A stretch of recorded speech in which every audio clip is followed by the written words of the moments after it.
I'm missing your body, missing your eyes, I'm missing the way you look at me.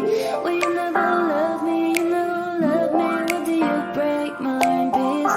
And I cry for your love, and I hear in your voice calling me one more time. I'll never call your phone, baby, oh baby. I will never call. 네, 안녕하세요. 도사 이승태 TV의 이승태 변호사입니다. 요즘에 이 전세 사기 때문에 아주 난리도 아닌데요. 저희가 몇 번 그 방송을 해드렸잖아요. 그래서 뭐 빌라왕 관련된 것도 해드리고, 그 다음에 신탁부동산 이거 정말 조심해야 된다라는 얘기 해드렸는데, 오늘은 약간 포인트를 바꿔서 이것도 최근에 나온 저희가 받은 판결이에요. 신탁부동산에 입주하신 세입자가 나중에 돈을 못 받게 됐어요. 지금 뭐 임대인이 문제가 생기면서 재정상. 그래서 돈을 못 받게 됐을 때 공인중개사뿐만 아니라 한국공인중개사협회에다가 소송해서 지금 공제사업으로 그 가입해 놓은 공제금에 대해서 반환 청구서를 한 거거든요. 근데 지난번에도 한 거랑 유사하지만 제가 오늘 얘기 드리려고 하는 건 어떤 얘기냐면, 공인중개사가 의무가 어디까지 되느냐예요. 초점이 조금. 그러니까 신탁부동산을 갖다가 그러면 내가 계약할 때 공인중개사 어디까지 얘기를 해줘야 되느냐, 그렇지 않았을 경우에는 얼만큼의 책임을 져야 되느냐, 공인중개사만 책임지면 되느냐, 직원도 책임져야 되느냐, 한국공인중개사협회도 책임져야 되느냐, 이 부분입니다. 저희가 최근에 받은 판결인데 한번 보면서 설명드릴게요. 2021년도에 소송을 제기했던 사건이에요. 21년도 가압으로 돼 있잖아요. 이거 얘기 드리면 판결문 처음 보시는 분들도 있을 텐데, 이렇게 법원 나오고 재판부 나오고 사건 번호가 나옵니다. 그래서 2021년 가합이라고 하는 건 합의부 사건. 가는 민사사건이에요. 가나다. 1심, 나는 항소심, 다는 대법원. 그리고 합의라고 하는 건 합의부. 재판 3명이서 하는 재판부. 그리고 이 원고, 피고 이렇게 돼 있고, 이건 도시화사라면서 했고, 우리 김현성 변호사가 재판에 출석했던 사건인데요. 지금 이 사건은 우리가 피고가 누구냐면 이렇게 그 2명에다가 공인중개사협회를 그 상대로 했던 거거든요. 그리고 작년 2022년 12월 14일날 변론 종결됐다는 건 재판을 그때 마쳤다는 거예요. 선고는 그것도 또 2달 후인 23년도 2월 1일 이번 달 초에 받은 건데요. 원고 입장을 봐야 되는데, 먼저 보시면 조아무개라고 돼 있으신 분 있잖아요. 이분이 자기가 2018년도에 소유권 이전을 마친 사람이에요. 그러니까 소유자죠. 근데 이 사람이 2018년도 10월 19일 날 등기를 마친 다음에 이걸 어디로 맡겼냐면, 여기 보시면 교보자산신탁 주식회사로 이 부동산을 신탁합니다. 맡겨. 그러다 보면 이제는 조아무개가 소유권자가 되는 게 아니라 신탁사가 소유권자가 되는 거예요. 이거는 법률상 뿐만 아니라 실질적으로도 소유권자는 여기에요. 위탁한 사람은 나중에 이제 위탁자라고 부르거든요. 이 조아무개님을. 그러니까 조아무개는 그냥 위탁자일 뿐이지 아무런 이 물건, 이 빌라에 대한 권리 의무가 없는 자가 되는 거예요. 근데 우리 원고 임차인은 누구랑 임대차 계약을 했어요? 원래는 신탁사랑 해야 된다고 제가 계속 얘기하잖아요. 신탁회사랑 해야 되는데, 이 조아무개랑 2020년도 6월 달에 계약을 한 거예요. 조아무개는 이미 2018년도 10월 달에 신탁을 맡겨놨잖아. 교보부동산 신탁에다가 맡겨놨는데, 그 이후에 자기는 위탁자 지위에서 보증금 2억 3천, 임대차 기간은 이때부터 해서 2년간으로 이렇게 계약을 한 거예요. 우리 임차인 입장에서는 자기가 이 집주인이라고 하니까 당연히 믿고 줬겠지. 잔금까지 다 냈어. 그리고 임대차 기간 누가 체결 했냐? S라고 하는 공인중개사 사무소에서 이 부분을 중개를 했어요. 그리고 또 하나, 한 명은 누구예요? 보조인이야.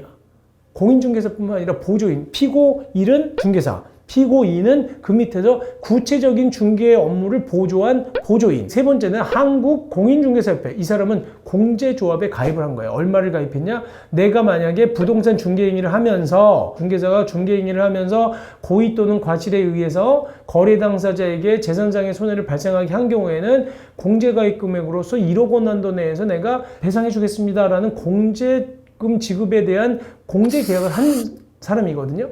그러니까 이제 공인중개사협회는 사고가 발생하면 이 공제금 주는 거예요. 3명을 상대로 해서 우리가 소송을 한 거예요. 그래서 그 못 받은 돈들 우리가 보면 지금 우리가 청구한 원인이 나오는 겁니다. 한 명은 공인중개사와 그 직원한테 뭐라 그랬냐면, 당신들이 중개 업무 하면서 우리한테 이 신탁에 관한 권리 의무를 설명해 주지 않았다. 소유권자는 이제 신탁회사이기 때문에 너는 위탁자에 불과한데도 불구하고 설명 의무를 다하지 않았기 때문에 책임져라. 이렇게 일반적으로 하는 소송을 한 거예요. 그래서 우리가 여태까지 못 받은 돈 2억 3천만 원 내놔라. 그 다음에 협회에서는 1억 원을 한도로 해서, 공제조합은 1억 원 가입했으니까 그 한도 내에서 그 2억 3천만 원 중에서 1억 원을 지급하라. 이렇게 소송을 한 겁니다.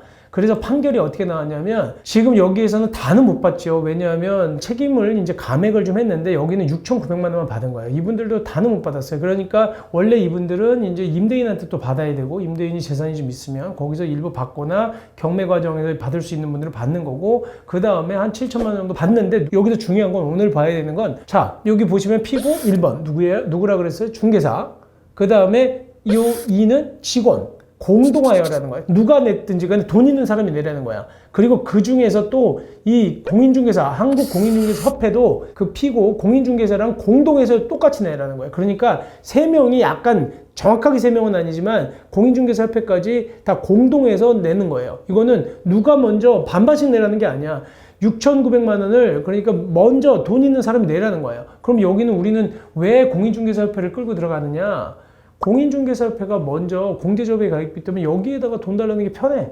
바로 주니까. 우린 받아갔으면 이제 공인중개사협회에서는 다시 이 공인중개사한테 문제를 삼겠죠. 이 내부적인 관계는 자기들끼리 알아서 하라는 거예요.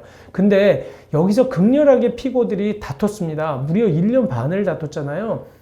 자기는 이 책임 없다라는 주장을 계속했는데 우리가 그러면 이 판결문이 많아요. 이 양이 많은데 볼 것만 한번 볼게요. 이 어떻게 그러면 어느 정도까지 법원은 알려주라고 하는 것이냐. 여러분들은 한번 판결문 직접 안 보신 분들도 있을 것 같아서 제가 설명을 드릴게요. 자, 법원은 뭐라고 하냐면 이 공인중개사와 공인중개사 직원에 대해서 하는 얘기가 중개업자와 중개의뢰인의 법률관계, 그러니까 우리 원고와 피고, 중개사들과 중개 직원과의 법률관계 위임계약이다. 뭔가를 일을 맡기는 건데 그렇기 때문에 어떻게 이 부동산 중개업자는 선량한 관리자의 주의, 선량한 관리자라고 하는 거는 굉장히 객관적이고 열심히 하라는 거야.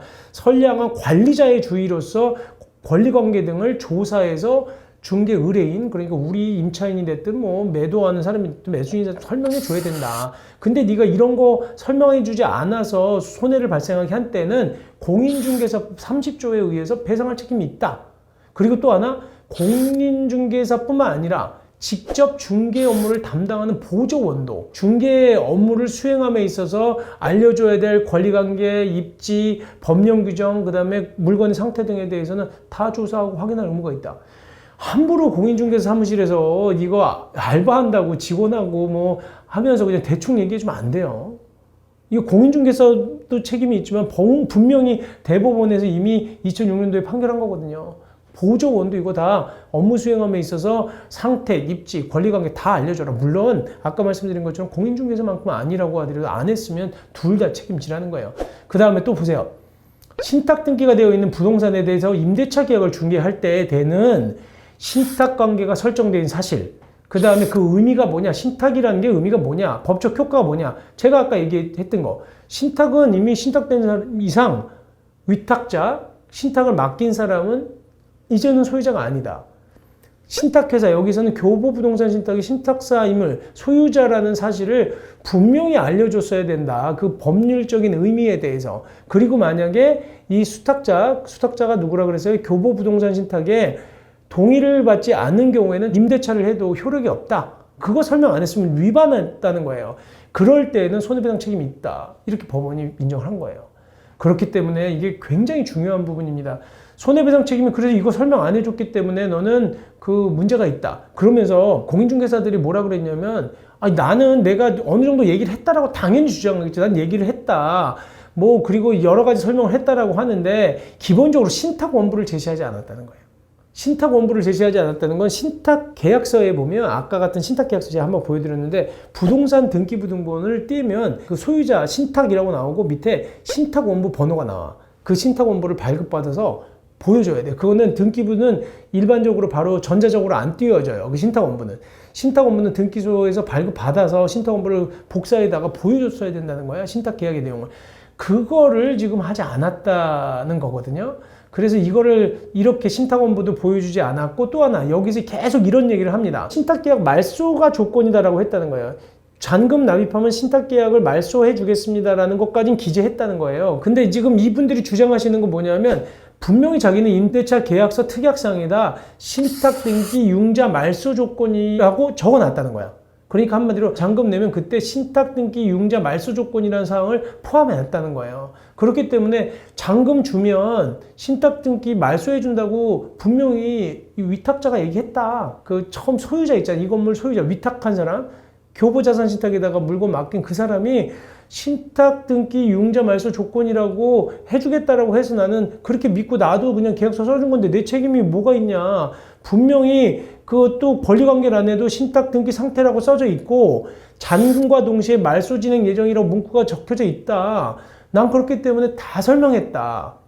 말이 되잖아, 이분 얘기는. 아니, 공인중개사가 나 이 정도까지 해줬는데 말소 조건이라고 썼고 특약사항에 신탁 등기 융자 말소 조건이라고 썼고 신탁 등기 상태이고 잔금과 동시에 말소할 예정이라고 써줬는데 왜 내가 책임지느냐라고 다른 소송에서보다 굉장히 극렬하게 항변을 했던 거거든요. 근데 기본적으로 원부 안 보여줬다고 얘기했잖아요. 공인중개사들이 그러니까 억울한 거예요. 자기들이 이렇게 다 적어놨으니까 나는 지금 여기 보면 이 사람들은 지금 계약할 때 피고들이 다 무슨 얘기를 하냐면 잔금만 치르면 다 자연스럽게 해결될 거다. 그러니까 잔금만 먼저 지급해 주면 다 끝나는 거다라고 분명히 말을 했고 이런 얘기들에 대해서 다 설명했고 말소를 진행하려고 했었는데 내가 무슨 잘못이 있느냐 이렇게 주장을 했다는 거거든요. 근데 이제 법원은 그런 주장에 대해서 뭐라고 얘기하고 있는 거냐 하면요.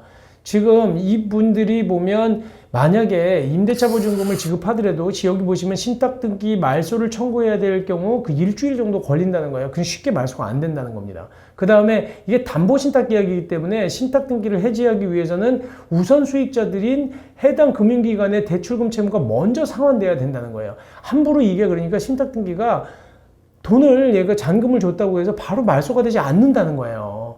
그리고 또 하나는 계약 다 한 다음에 이 공인중개사들은 원고한테 잔금 지급하고 입주하도록 안내만 했을 뿐이지 결국은 이런 내용들에 대해서 필요한 서류가 무엇인지 이게 언제까지 언제쯤 되면 네가 필요한 서류를 주고 어떤 절차를 통해야지만 신탁 등기가 말소가 돼야 되는지 제대로 설명하지 않았지 않냐. 그리고 이 부분에 대해서는 만약에 신탁 등기가 말소되는 조건이면 실질적으로는 원고의 잔금이 원고 임차인이 잔금 내기로 했던 보증금을 먼저 선이행을 하는 게 조건이어야 되는데 그렇게 되어 있지 않지 않냐. 그러니까 대충만 설명했지 내가 자세하게 설명하지 않은 거 아니냐. 이 사람이 2억 7천만 원 줬다고 해서 신탁 등기가 돌아오지 못해요. 아까 얘기한 것처럼 선순위 먼저 순위가 되어 있는 순위라는 게 뭐냐면 금융기관은 그 돈을 빌려가는 게 있기 때문에 빌려준 게 있기 때문에 그 돈을 받지 않으면 등기가 신탁 등기가 넘어올 수 없는 사정이 있었는데 그런 것들 그리고 또 실제로 돈을 다 풀 수 있다고 하더라도 걸리는 시간이 일주일이나 되는데 그런 것들 설명해 주지 않았다. 조금 어렵지만 한마디로 수박 겉핥기식으로 설명했다는 거예요.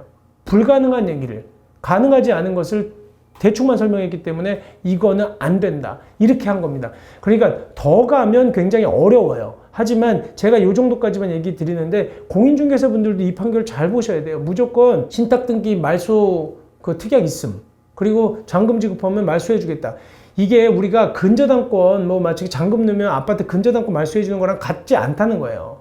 이건 굉장히 복잡한 법률 관계가 있기 때문에 이 부분에 대해서는 분명히 그 정도 설명한 것 같고는 부족하다. 그러니까 물어줘라. 대신 억울하잖아. 그리고 또 많이 설명해 줬잖아. 수박 겉핥기 식으로 설명해 줬다고 하더라도. 그래서 책임을 제한했습니다. 여러 가지 이유를 봐서 이 피고들, 공인중개사와 그 중개 보조인의 책임을 30%로 제한했어요. 그 얘기는 70%를 감액한 거예요.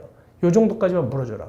그러니까 공인중개사들은 그래도 어쨌든 이거 중개에서 얼마 받았겠어. 근데 어쨌든 그 7천만 원 물어줬잖아요. 그러니까 원고 입장, 그리고 임차인 입장에서는 억울하지만 그래도 피고한테 이 정도 받은 거고 그 다음에 나머지는 이제 위탁자한테 받아야 되는 거고 본인 과실이 또 큰 거예요.